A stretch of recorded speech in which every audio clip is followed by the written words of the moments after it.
ए ल ल ल महँगै लडिहाल्यो नि भाइ त। ल यस्तो चाहिँ अवस्था। ल हेर्नुहोस् गाइजहरू, यो चाहिँ माकलबारी सानो पुलको ठ्याक्क पारिपट्टि है। यहाँको अवस्था चाहिँ पानी पर्दाखेरि यस्तो हुन्छ। यो धेरै दिन भइसक्यो यस्तो भएको। पानी पर्ने दिनमा चाहिँ यो बाटो हिँड्नलाई एकदम जोखिम छ है साथीहरू। ठ्याक्कै मकलबारी सानो पुलको ठ्याक्कै पारिपट्टि करिडोर। यहाँ चाहिँ ठुलो पुल बन्दैछ। त्यही पुल बन्नेको कारणले गर्दा हो कि के हो, यो चाहिँ पानी पर्दा जहिले यस्तो हुन्छ। बाइकहरू प्राय लडिराखेकै हुन्छ। अब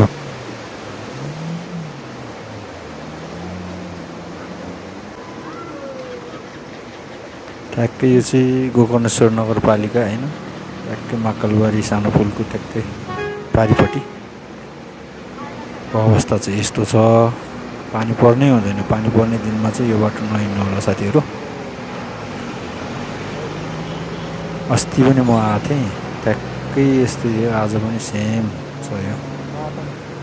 यहाँ तल पुल बनाउनेले कारणले गर्दा हो कि खै के हो।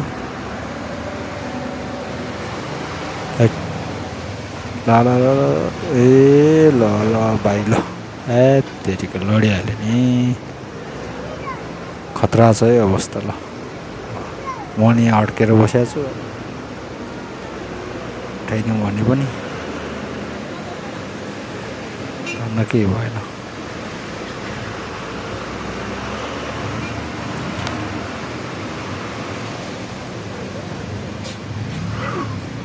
डेन्जर छ है, डेन्जर छ। के गर्ने, बनाइदिनु पऱ्यो नि यो त। खै कहाँबाट हो कि उयो पानी पर्दाखेरि ढल बन्द भएको हो कि खोलामा पानी जाने बन्द भएको जस्तो लाग्छ मलाई। यो चाहिँ बनाइदिनु पऱ्यो है।